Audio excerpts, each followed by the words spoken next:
Coronavirus, la pandemia. ¿Cuáles son los síntomas? ¿Cómo se transmite? ¿Qué puedo hacer para protegerme y prevenir la propagación de la enfermedad? Nuevo padecimiento que ha encendido las alarmas de los sistemas de salud. Coronavirus, la pandemia.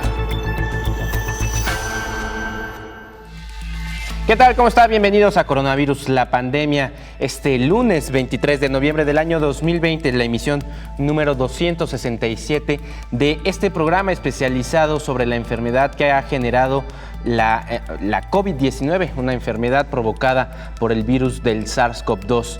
Esta es una emisión que se produce desde los estudios del Sistema Universitario de Radio, Televisión y Cinematografía de los medios públicos de la Universidad de Guadalajara y que gracias a los acuerdos de colaboración se puede transmitir a todas las audiencias de más de 30 televisoras públicas de Iberoamérica. Muchísimas gracias por prestar su señal para que las personas puedan tomar las mejores decisiones sobre el cuidado de su salud.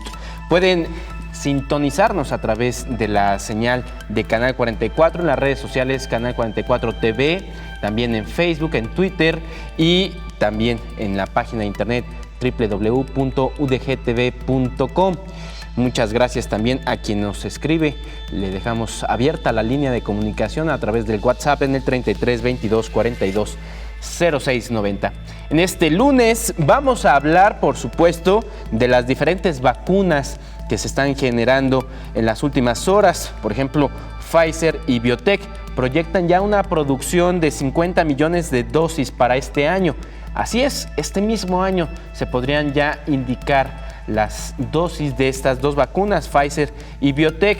Mientras tanto, hay un aviso de la Organización Mundial de la Salud para que se deje de utilizar el Remdesivir, que pues dicen no es recomendable para los pacientes que tienen COVID-19.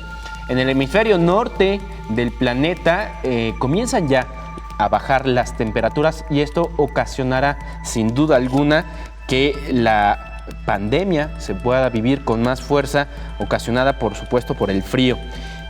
Vamos a hablar también del cáncer de pulmón, cómo es que mata más personas este cáncer que la COVID-19 y por supuesto ya sabe, tenemos enlaces vía telefónica hasta la Organización Mundial de la Salud allá en Ginebra, Suiza, y el día de hoy vamos a tener un enlace hasta África. Vamos a comenzar con la información el día de hoy. Los países del norte viven la peor crisis de COVID-19. Así lo advierte la Organización Mundial de la Salud, pues los países aligeran las medidas sanitarias y esto provoca que jueguen con fuego. Ya el total de los países que sufren las consecuencias de la pandemia por COVID-19 están en el hemisferio norte. Aunque la Organización Mundial de la Salud advirtió de un panorama desolador que se avecina para los 160 países de este hemisferio, las actividades socioeconómicas continúan. A un mes del llamado de equilibrar cada una de las actividades al enfrentar momentos peligrosos por el aumento de casos del nuevo coronavirus, el paisaje es de inseguridad para los organismos internacionales con la entrada del tercer mes de invierno. De los 58.500.000 casos de COVID-19, con 1.385.000 decesos que se registran a nivel mundial, los primeros 20 países con mayor número de personas afectadas en su salud son del norte: Estados Unidos, India, Brasil, Francia, Rusia, España, Reino Unido, Italia, Argentina y México tienen los primeros lugares, mismos que han superado más de 1 millón de contagios en estos casi 11 meses de la pandemia. A 36 días del primer año de que China notificara a la OMS de los primeros brotes sin control y que se extendiera por el mundo como una bola de fuego, se analiza los determinantes que han ocasionado que hoy estos países no puedan controlar la pandemia. En comparación con los 48 del hemisferio sur que al parecer están bajo control, aunque algunos de estos, como Brasil y Colombia, por mencionar, tengan parte de su territorio en el norte. Al entrar a los festejos navideños, algunos espacios de las grandes ciudades lucirán sin el resplandor de las luces navideñas, como en Madrid. Uno de sus atractivos, como Cortilandia, no instalará el tradicional adorno ante el riesgo de aglomeración para apreciar el espectáculo de luces y música navideña. Por otro lado, el sistema sanitario mundial, de acuerdo con la Organización Mundial de la Salud, está saturado. La crisis se avecina aún más con la entrada de diciembre. El llamado reiterado de la OMS en los últimos días a los países es adoptar medidas extremas e invertir aún más para modificar la tendencia de los casos de COVID-19. La OMS ha catalogado el virus SARS-CoV-2 como peligroso, ya que ataca a todos los sistemas y aparatos del organismo humano con efectos prolongados. Además, advierte a los países que dejar de propagar el virus sin control juegan con fuego, siendo los profesionales de la salud los más afectados y expuestos a presiones tanto en la atención de pacientes con COVID-19 como con su salud mental. Informó Isaura López Villalobos. Muchas gracias por esta información. Vamos en este momento hasta Ginebra, Suiza. Allá está nuestro compañero Roberto Castañares, quien es corresponsal de la agencia EFE y nos dará un reporte de lo que ha sucedido en las últimas horas con la enfermedad de la COVID-19. Adelante, Roberto. Buenos días a todo el auditorio de Canal 44. Vamos a comenzar la semana situando la evolución de la pandemia, que a nivel global, ya se lo adelanto, está en el momento de mayor incidencia en cuanto a la detección de los infectados y el número de fallecidos a causa de esta COVID-19. La matización aquí llega de que cada vez conocemos mejor la enfermedad, la diagnosticamos más eficientemente y muchos casos que meses atrás no se detectaban por ser asintomáticos en la mayoría de ellos, ahora sí somos capaces de conocerlos con los diversos test y pruebas. No obstante, este lunes los casos globales de COVID-19 ascienden a 58.230.000, después de que la Organización Mundial de la Salud haya registrado cerca de 400.000 nuevos contagios en las últimas horas. Esta cifra será sensiblemente más alta al terminar el día, como suele ser habitual una vez que todos los datos de todas las regiones y países son procesados por la OMS.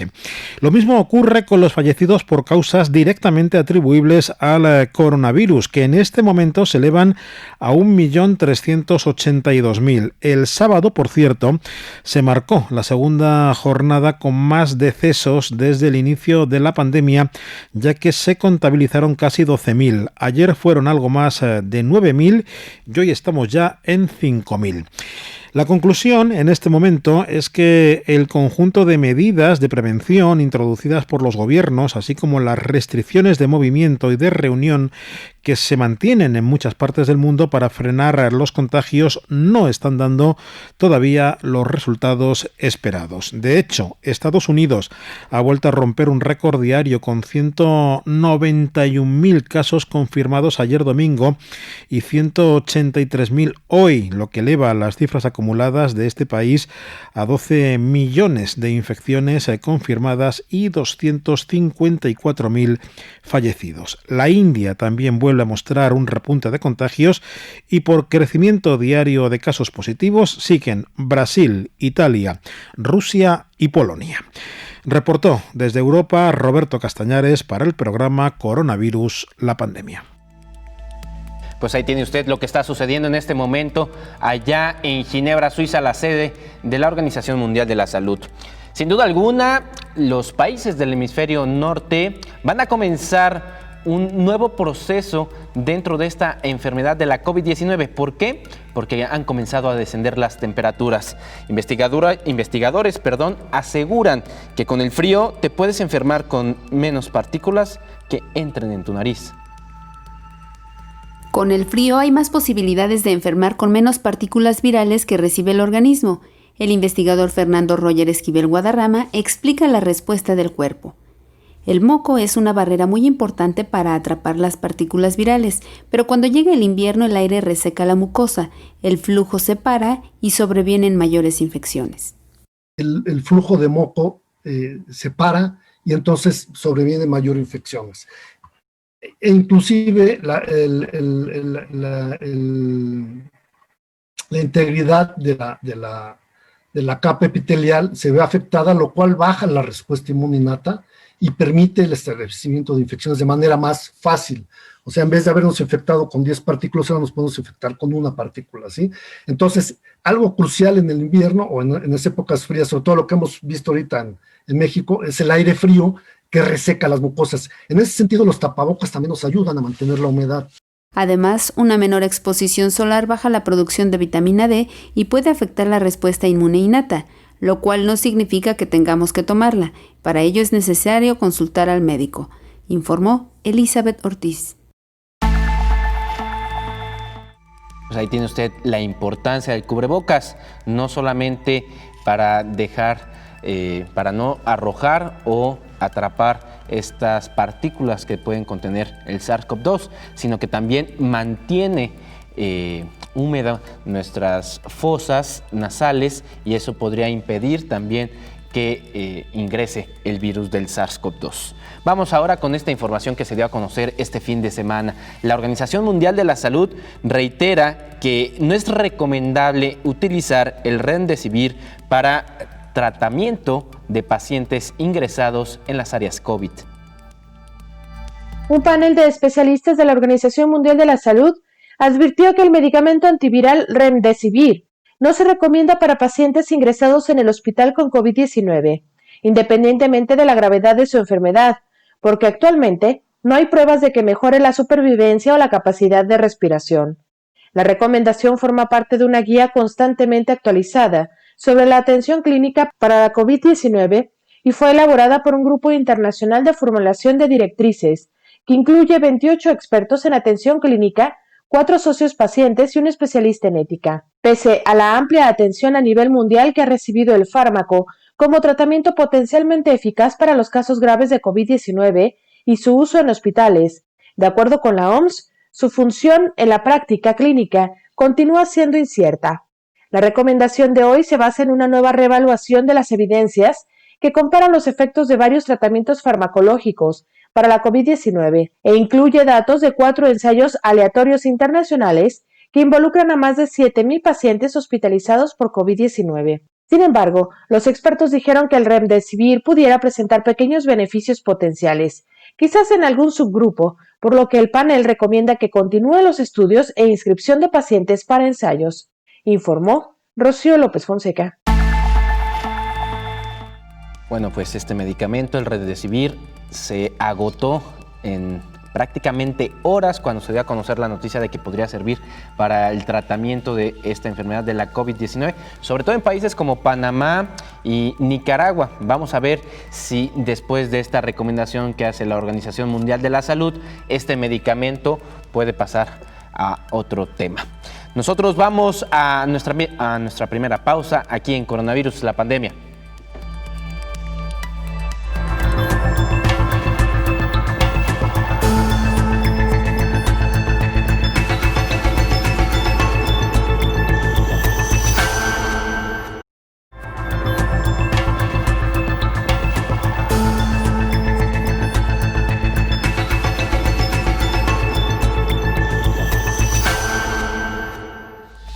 Muchísimas gracias por continuar con nosotros aquí en Coronavirus, la pandemia. Este programa especializado en la enfermedad de la COVID-19 provocado por el virus del SARS-CoV-2.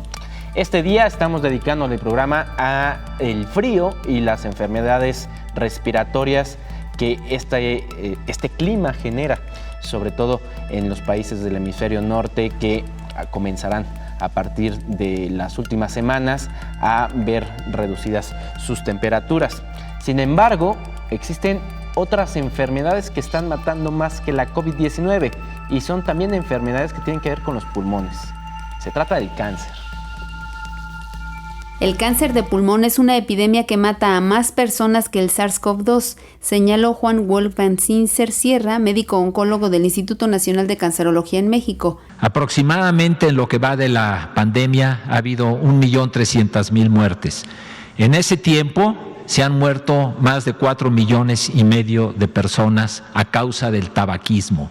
Y los números son conservadores, podrían ser un 50% más. Diariamente el promedio de defunciones por COVID-19 han dado alrededor de 4,000 en el mundo.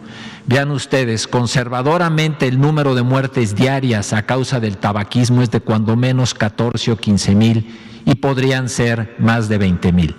Las 3 principales causas de muerte secundarias al tabaquismo son problemas cardiovasculares, múltiples tipos de cáncer y enfermedad pulmonar obstructiva crónica. Si alguien fuma entre 15 y 20 cigarros diarios, pierde 10 microvidas al día. Tomando en cuenta que una microvida son 30 minutos, quien fuma una cajetilla está perdiendo 5 horas de vida, explicó el oncólogo. Otro ejemplo es el de una persona que fuma desde la adolescencia. Llega a los 50 años con pulmones de alguien de 75 años que no ha fumado. Una persona que fuma cada año, sus pulmones, sus arterias y los tejidos del cuerpo no cumplen 12 meses, sino 16 meses, informó Elizabeth Ortiz. Bueno, pues vamos a continuar con esta información. Personal de salud ha enfrentado grandes retos para atacar la enfermedad de la COVID-19. El personal de salud son todos los involucrados en actividades para mejorar la salud y comprende a quienes proporcionan los servicios desde médicos, enfermeras, estudiantes de medicina, odontólogos, trabajadores sociales, personal de laboratorio, farmacéuticos, camilleros, personal de limpieza y auxiliares. También se incluye a trabajadores administrativos, quienes dirigen y organizan el funcionamiento del sistema de salud. El trabajo del personal de salud es más que la atención directa a los enfermos de COVID-19. Sus tareas también consisten en cuidar la salud de la población, a través de actividades de educación, prevención y promoción. En la atención a la pandemia por COVID-19, el personal de salud ha enfrentado muchos retos. América Latina tiene escasez de personal de salud y ante la pandemia, esta necesidad se ha exacerbado. La velocidad en el incremento del número de pacientes detonó medidas urgentes para equilibrar la capacidad de oferta de los servicios. La insuficiencia de personal de salud ha sido un común denominador en el mundo entero, no solo en cantidad, sino en la especialización, es decir, se reporta una escasez muy grave de especialistas en medicina crítica y terapia intensiva. Debido a la falta de este tipo de especialistas médicos, de otras especialidades o sin especialidad, fueron capacitados apresuradamente a través de cursos de algunas cuantas horas de manera presencial o en línea para poder hacer frente a la contingencia, informó Rocío López Fonseca. Y ahora nos vamos hasta Kenia, donde se encuentra nuestra corresponsal allá en África, Patricia Martínez, quien nos va a dar un reporte de lo que ha sucedido con esta enfermedad allá en este continente. Buenos días a todo el auditorio de Canal 44. Respecto a la pandemia de coronavirus en el continente africano, a fecha del 23 de noviembre, los casos acumulados en sus 54 países apenas superan los 2 millones de contagios. Para ser exactos, el continente suma 2.067.162 casos y cerca de 50.000 muertes, según datos oficiales de sus respectivos gobiernos. Tanto en el número de contagios como en el de defunciones, África continúa así siendo el continente menos golpeado por esta pandemia. El contexto africano es peculiar además porque la mayoría de sus contagios y muertes se producen en el norte del continente, principalmente en Egipto, Marruecos y Túnez, y a su vez en la potencia económica de Sudáfrica, país que acumula el 37% de esos aproximadamente 2 millones de casos, así como el 42% de todos los fallecidos, con casi 21.000 muertos, según datos oficiales. Con todo, el impacto real de esta pandemia en el continente continúa siendo un enigma, debido a que se han efectuado menos de 21 millones de test, la mayoría en los países en apariencia más afectados, para una población total de 1.300 millones de africanos, entre los que hay además un gran número de asintomáticos. Pese a ello, África parece haber superado de forma positiva la primera ola de COVID-19. Muchos expertos atribuyen esto a una temprana respuesta gubernamental, con medidas de contención muy restrictivas en la mayoría de países, mientras la comunidad científica considera que el hecho de que la población africana sea muy joven, tenga experiencia a la hora de abordar epidemias previas, por ejemplo de ébola o de malaria, y que gran parte de su población goce de inmunidad cruzada ante otras cepas de coronavirus, además de que en general el continente recibiese menos turistas y menos tráfico aéreo, ayudaron a disminuir lo que podría haber sido un golpe catastrófico en un continente en el que muchas naciones cuentan con un sistema de salud bastante deficiente. Reportó desde Kenia Patricia Martínez para el programa Coronavirus, la pandemia. Pues ahí tiene usted lo que está sucediendo allá en África. Yo aquí en los estudios de Canal 44 de la Universidad de Guadalajara, saludo esta mañana al doctor Héctor Raúl Pérez Gómez. ¿Cómo está, doctor? Omar, qué gusto saludarte, buen día. Buen día. Fíjese, doctor, que hoy, particularmente aquí en Guadalajara, donde estamos grabando, se sintió ya mucho frío por la mañana y vamos a dedicarle este programa precisamente a cómo los países del hemisferio norte comienzan a descender sus temperaturas y esto podría ocasionar algunos riesgos para enfermedades respiratorias. ¿Por qué, doctor? Sí. ¿Por qué el frío aumenta las enfermedades respiratorias? Mira, hay motivos estrictamente relacionados con los patógenos que causan estas enfermedades, en donde la humedad y la baja temperatura son condiciones propicias para su mejor reproducción y su permanencia durante periodos más largos de tiempo, incluso en superficies inertes. Los virus particularmente necesitan para reproducirse a las células que infectan. Y también algunos estudios demuestran que esta reproducción viral puede darse en mejores condiciones durante las épocas más frías del año. Aunque sabemos que la temperatura corporal, independientemente del nivel de temperatura externo o ambiental, la temperatura corporal se mantiene porque existen mecanismos homeostáticos fisiológicos para que esa temperatura corporal se mantenga. Sin embargo, lo que no es igual es el funcionamiento de ciertos pequeños órganos de las células del árbol respiratorio. Por ejemplo, las células del árbol respiratorio tienen cilios. Los cilios son pequeñas vellosidades que de forma ascendente barren con microorganismos y sobre todo con micropartículas, más que con los propios microorganismos, con micropartículas que alcanzan las vías respiratorias. Entonces ese es un mecanismo de control de infecciones, el barrido ciliar ascendente que hacen las células del árbol respiratorio. Y otro importante mecanismo es a través del moco que producimos desde la nariz y prácticamente hasta las partes más terminales del árbol respiratorio. Esas sustancias generan protección contra microorganismos y esto se ve modificado durante el periodo más frío del año. Los cilios de nuestro árbol respiratorio funcionan menos eficientemente durante el frío y también se resecan las vías respiratorias durante el frío, de tal suerte que esos dos mecanismos disminuyen la capacidad de defenderse del ser humano contra patógenos respiratorios durante estas épocas del año. Y más allá de tener un suéter o una chamarra, a veces nos dicen usemos bufanda o usemos alguna otra aditamento que nos proteja. Ahora vamos a tener cubrebocas. Eso es. Pero ¿por qué es necesario estarse cubriendo esta zona de la boca y la nariz? Si evitamos que entre frío el aire a las vías respiratorias, tenemos la posibilidad de que éstas se mantengan con mayor humedad, menos resecas, y de igual manera que el funcionamiento ciliar sea un poco más óptimo. Eso es por un lado.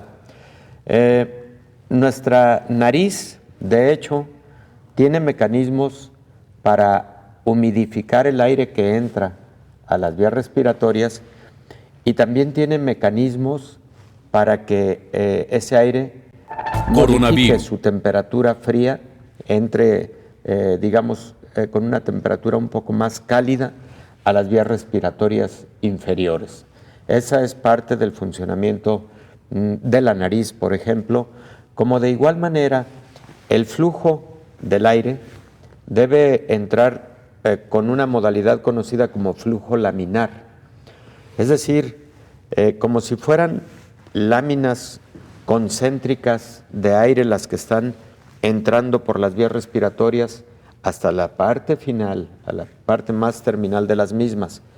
Sin embargo, las personas, por ejemplo, que sufren trastornos anatómicos de su nariz, por ejemplo, desviación septal, crecimiento de los cornetes, obstrucción por motivos de alergias crónicas, etcétera, pueden tener una entrada más turbulenta del aire, y esa entrada turbulenta del aire puede generar resequedad en las vías respiratorias y también puede generar una turbulencia que evita que el adecuado funcionamiento de los cilios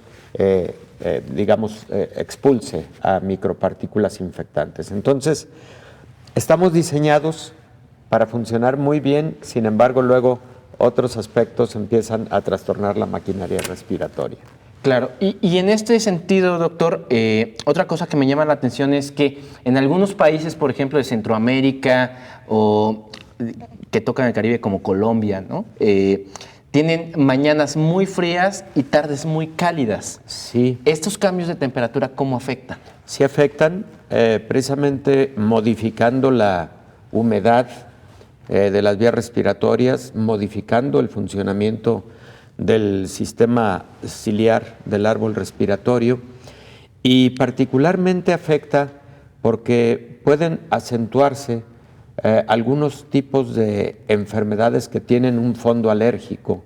Por ejemplo, las rinitis alérgicas, el asma bronquial, las bronquitis crónicas se pueden agudizar, y, por ejemplo, pacientes que son fumadores y que sufren de bronquitis crónica pueden tener infecciones sobreañadidas a esas bronquitis crónicas, y entonces ahora tener lo que se conoce como exacerbación o agudización de una bronquitis crónica, que no es otra cosa que una sobreinfección bacteriana del estado inflamatorio crónico que tienen los bronquios. ¿Y cómo responde el cuerpo a estos cambios bruscos de temperatura?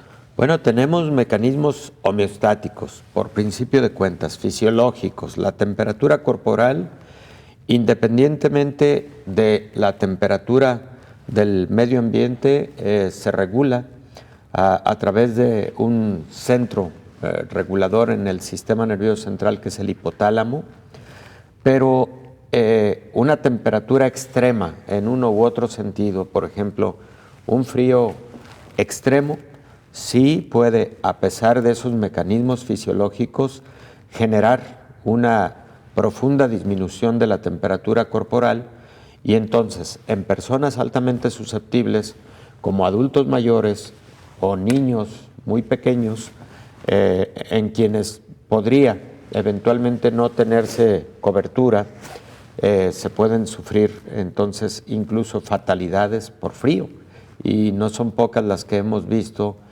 por ejemplo, de personas en situación de calle, etcétera.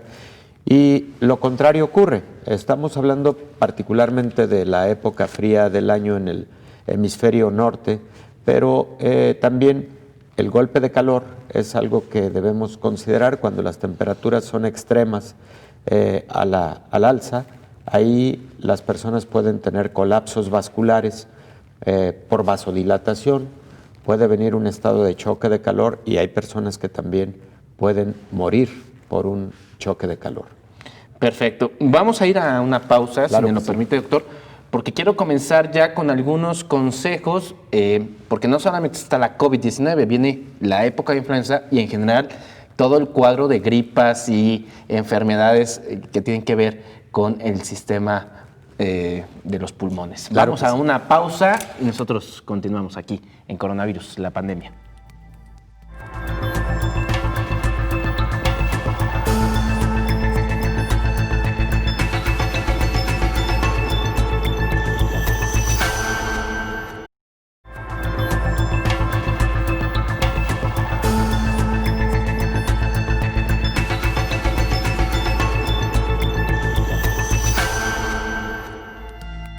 Regresamos a Coronavirus, la pandemia, este programa especializado en la enfermedad de la COVID-19, que hoy se lo estamos dedicando precisamente al frío. Y es que en muchos países de América, sobre todo del hemisferio norte, ya comenzaron a descender sus temperaturas, ya se siente, aunque es otoño, se siente el invierno, y en algunas situaciones esto agrava algunas enfermedades del sistema de los pulmones, del sistema respiratorio. Doctor, a ver, antes de irnos a la pausa, nos estaba comentando de algunos de cómo el cuerpo reacciona ante las situaciones climatológicas. Y me decía que existe un anticuerpo. A ver, ¿de qué se trata este anticuerpo? También, efectivamente, hay un anticuerpo que actúa de manera local, particularmente en las mucosas, y esto es válido para las vías respiratorias y para el tracto gastrointestinal. Me refiero a la inmunoglobulina A. La inmunoglobulina A es un anticuerpo de primer contacto con patógenos y digamos que es una muy primera línea de defensa inespecífica, pero que puede ser de gran utilidad en la contención de algunas enfermedades respiratorias, por ejemplo, o incluso gastrointestinales. También la actividad de inmunoglobulina A, que como tal, los anticuerpos, las inmunoglobulinas, son proteínas. Se ven modificadas con los cambios de temperatura. Las proteínas funcionan idealmente a ciertas temperaturas corporales. Y en ese sentido, la actividad de la inmunoglobulina, algunos estudios muestran una disminución en la calidad de este funcionamiento durante periodos o episodios de muy baja temperatura corporal, por ejemplo. Y también, Omar, existe una línea celular importante en la primera, barrera de defensa inmunológica, que son los macrófagos que están en los tejidos, se llaman macrófagos tisulares. Estos soldados de nuestro sistema inmune, cuando tienen contacto con una bacteria, con un virus, con un patógeno determinado, llegan, lo comen y una vez que lo han fagocitado, en su interior lo destruyen, pero pueden tomar algunas de las partículas de ese microorganismo y presentárselo al resto del sistema inmune. Es como si lo tomara, lo desnudara de alguna manera y en la superficie de la célula se lo presentara al resto del sistema inmune. ¿Qué es el resto del sistema inmune? A los anticuerpos, a los linfocitos, para que estos produzcan tanto anticuerpos como también produzcan otras sustancias conocidas como citoquinas, que son capaces de, a través de mecanismos inmunológicos, generar contención de la enfermedad.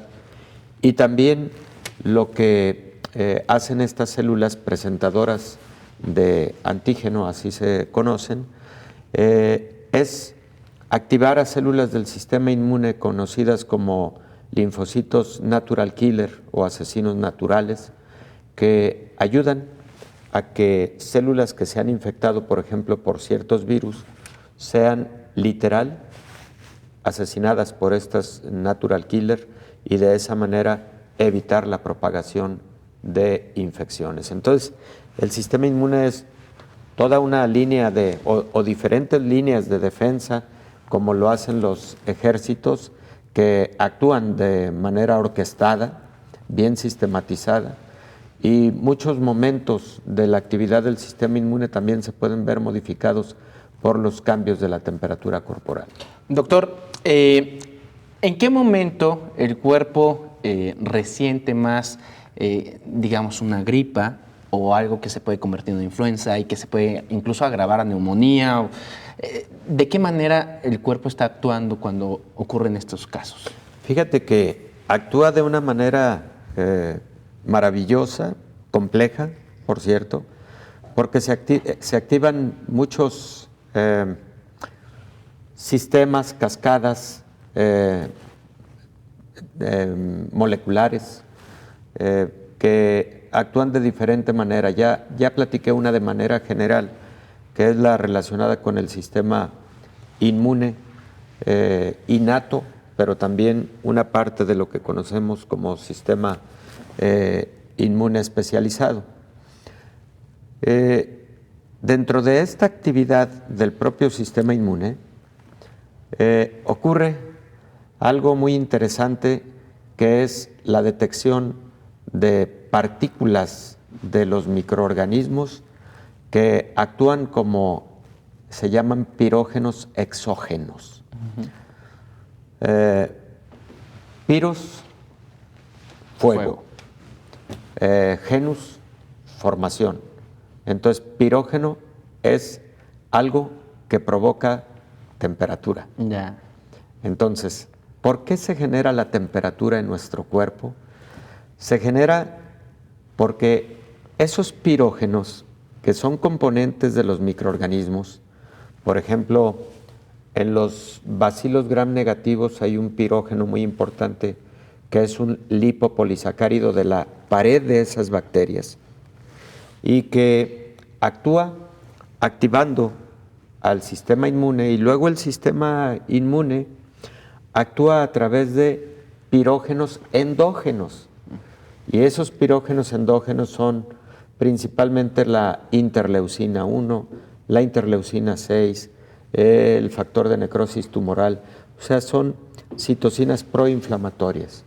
Ellas van y le avisan al hipotálamo que existe algo extraño, y de esa manera es que se genera la temperatura, el incremento de temperatura corporal, para avisarle al ser humano que se encuentra enfermo, que actúe, para avisarle además al ser humano que debe estar atento al control de su temperatura corporal, y a través de estos mecanismos empiezan a generarse mecanismos regulatorios de la temperatura, como la vasodilatación de los vasos sanguíneos, valga la redundancia, como por ejemplo la piloerección, y también el temblor para la generación de calor. Esto lo que quiere decir es que cuando nosotros tenemos fiebre, en realidad es un mecanismo de defensa del mismo cuerpo para avisarnos que tenemos que controlarlo rápido. Efectivamente, cuando tenemos fiebre y también cuando tenemos hipotermia, porque en enfermedades infecciosas tan delicado es tener fiebre como hipotermia. Un paciente que tiene menos de 35 grados centígrados, cuidado, puede estar gravemente enfermo, como de igual manera quien tiene 39 grados de temperatura o más, ¿no? Fiebre es a partir de 38 grados centígrados. Doctor, viene entonces lo que podríamos llamar categorización de las enfermedades, porque hoy, en esta realidad que tenemos en el día de hoy, tenemos una enfermedad que es COVID-19, y es una enfermedad que parece una enfermedad respiratoria. Muy al principio de la pandemia se decía eso. En realidad es una enfermedad mucho más integral, lo hemos podido conversar en otras ocasiones, pero ¿cómo poder diferenciarla, por ejemplo, de la influenza, que es muy común en esta época del año? Sí, hay algunos mecanismos clínicos orientadores hacia una y otra enfermedad. Por ejemplo, lo hemos comentado en esta mesa, la anosmia y la ageusia, que es la incapacidad para la percepción de olores y sabores respectivamente, se presentan más frecuentemente en COVID-19 que en influenza y que en cualquier otra enfermedad infecciosa. De igual manera, los infiltrados pulmonares que uno observa en una tomografía pulmonar o en una radiografía de tórax, aunque pueden parecerse mucho con diferentes virus, particularmente los infiltrados que se encuentran en COVID-19 son de las zonas más periféricas del pulmón, de las partes más basales del pulmón. Son imágenes que conocemos como en vidrio despulido, en vidrio deslustrado, y así se ven en la radiografía como tal, como ver un vidrio despulido, son habitualmente bilaterales y por otro lado, creo que algo muy característico en COVID-19 son manifestaciones gastrointestinales. Los pacientes con COVID-19 hasta un 30% pueden tener náuseas, vómitos o diarrea. Y por otro lado, el periodo de incubación. ¿Cuál es el periodo de incubación promedio del COVID-19? 5.1 días, pero puede ser tan largo como 14 días, tan corto como 2 días. Sin embargo, el promedio es 5.1, a diferencia de influenza, en donde habitualmente el periodo de incubación de la influenza es más corto, en promedio 3 días, y por otro lado, hay que recordar que en la enfermedad causada por el virus de la influenza, muy comúnmente tenemos a personas en los extremos de la vida, muy comúnmente a personas no vacunadas, y aunque también frecuentemente se presenta en los principales grupos vulnerables que también afectan a COVID-19, influenza en particular es de los extremos de la vida, de las etapas más extremas. Doctor, si me lo permite, voy a tener que ir a una pausa, sí, claro. Pero me gustaría volver con el tema de las recomendaciones generales, sobre todo para esta época del frío, incluso bebidas calientes, baños, lavado de manos. Claro. Con esto, si me lo permite, volvemos después. Con mucho gusto. De esta pausa aquí, a Coronavirus, la pandemia.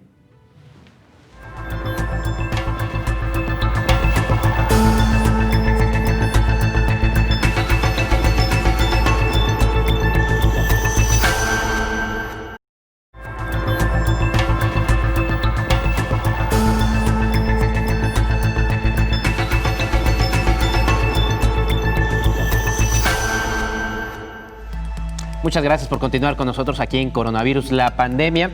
Como usted lo sabe, en las últimas semanas ya ha habido varias empresas e incluso gobiernos como el ruso que han dicho que la tercera fase de su prueba de vacuna pues ya está dando buenos resultados.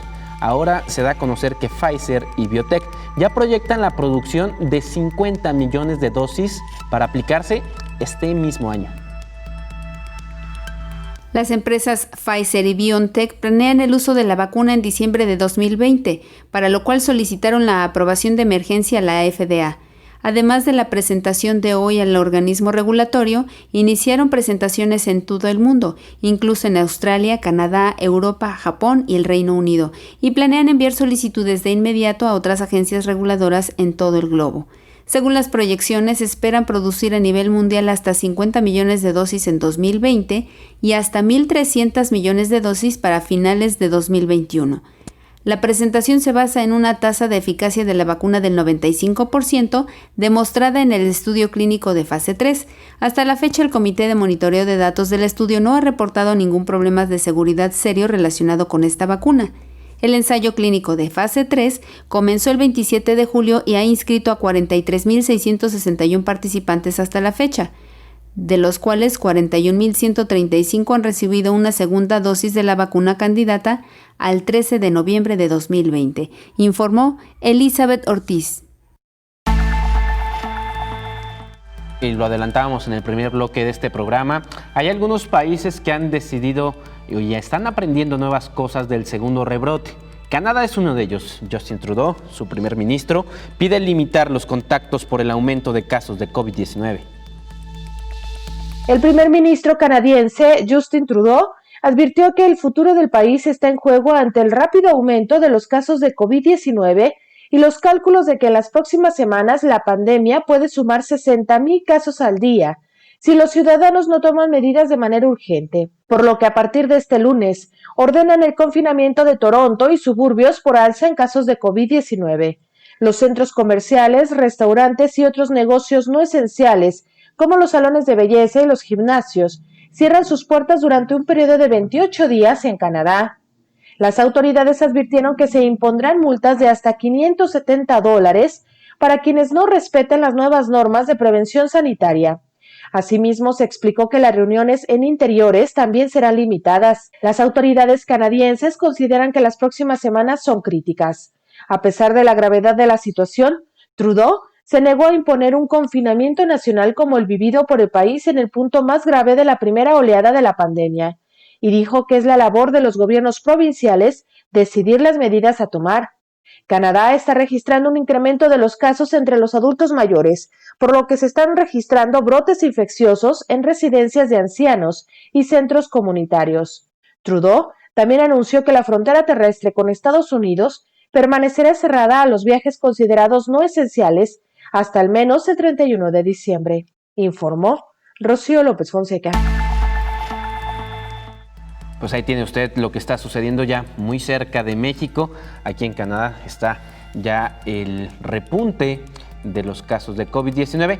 En México, particularmente, las autoridades sanitarias han dicho que no volverán con las medidas o estas jornadas de sana distancia y que más bien se trata, como lo ha dicho ya el gobernador de Jalisco, de medidas muy territorializadas y sobre todo de conciencia de que son las personas las principales responsables de su salud. Nosotros le estamos dedicando el día de hoy este programa a las enfermedades que tienen que ver con el frío, doctor, y quisiera dedicarle estos últimos minutos de programa principalmente a consejos para que las personas tomen en consideración de cara a los días más fríos del año. ¿Qué consejos podría darle usted para evitar no solo COVID-19, sino también influenza o cualquier otra enfermedad del sistema respiratorio?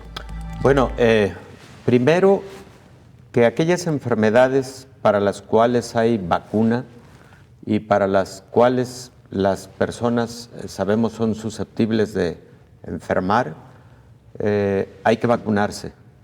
Ya la vacunación contra influenza inició en México y seguramente en muchos otros países en el mundo, de tal suerte que la vacuna contra influenza es fundamental. Hay otra vacuna que poblaciones susceptibles deben recibir, como es la vacuna contra neumococo o Streptococcus pneumoniae. Hay personas con alta susceptibilidad de enfermar por esta bacteria, por ejemplo, las personas mayores de edad, las personas que sufren de enfermedades crónicas pulmonares, las personas con enfermedades en las que por algún motivo tuvieron que perder el vaso, fueron sometidas a esplenectomía, las personas con enfermedades hematológicas del sistema inmune, las personas, por ejemplo, que tienen mayor susceptibilidad a infecciones por bacterias encapsuladas, y ahí está también otra bacteria llamada Haemophilus influenza, que es diferente al virus de la influenza. Bueno, todas esas personas deben tener vacunación contra influenza, pero también contra neumococo y también contra otra bacteria llamada Haemophilus influenza. Los niños deben tener sus esquemas de vacunación completos, porque hablamos de enfermedades respiratorias y ahí también muchos patógenos que causan enfermedad en los pequeños se adquieren por la vía respiratoria, como por ejemplo los virus de rubiola, sarampión, paperas. Entonces también vacunación completa en todas las edades. Y por otro lado, una primera recomendación sería en esta época del año reducir al máximo posible la salida de casa, salvo necesidad obligada, porque esto nos va a ayudar a disminuir el riesgo de COVID, pero también de otras enfermedades infecciosas.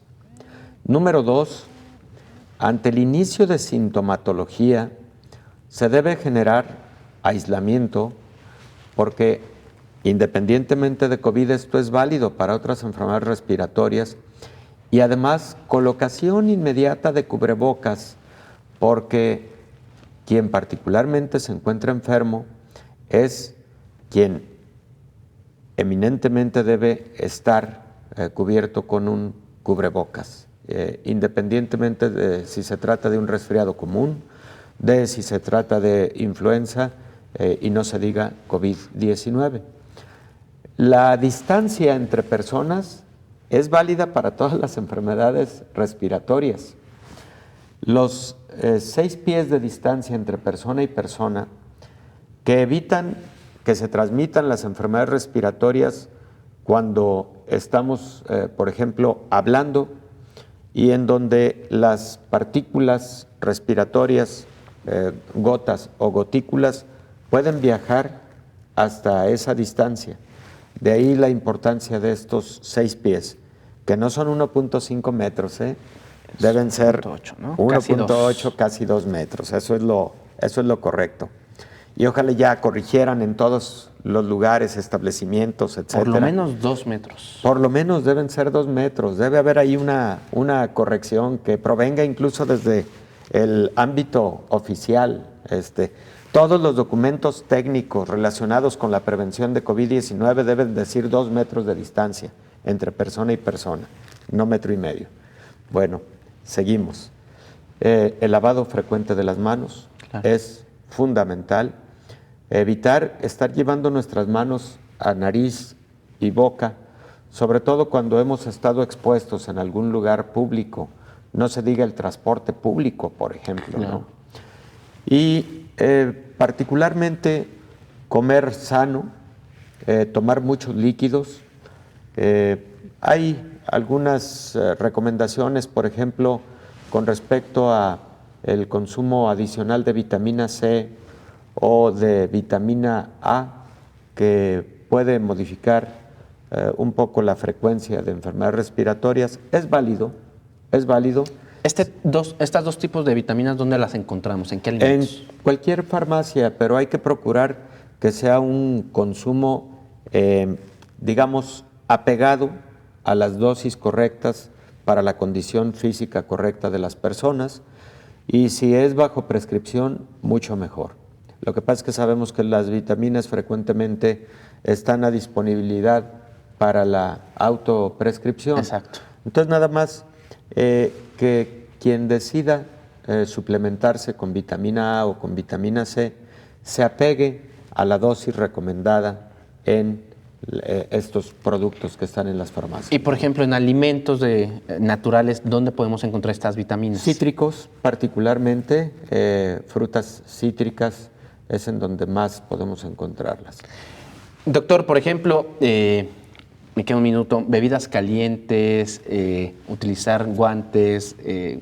Fíjate que las bebidas calientes se recomienda que no sean extremosamente calientes, se recomienda que sean moderadamente calientes, son de gran utilidad.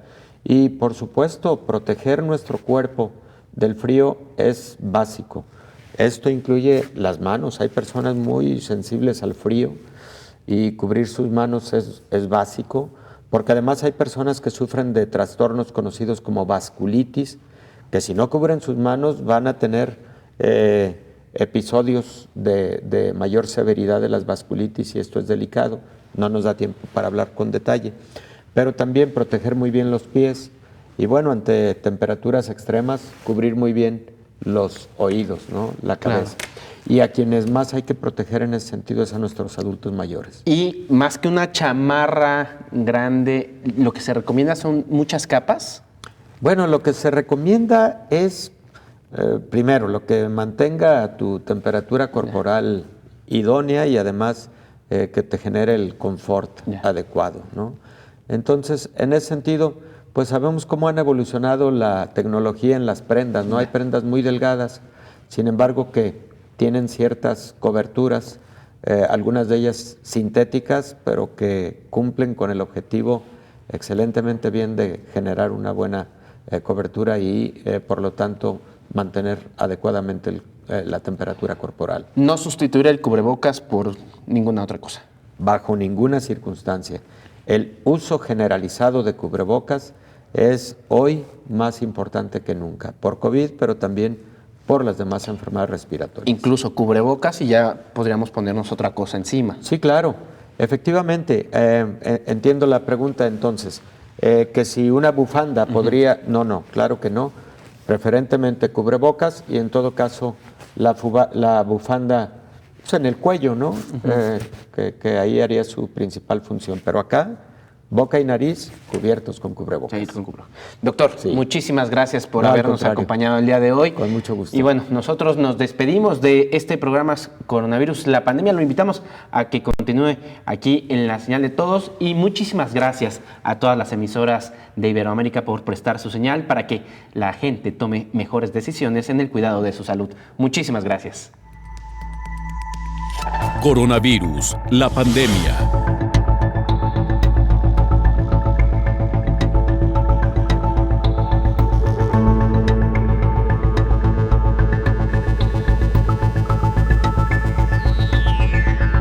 Coronavirus, la pandemia.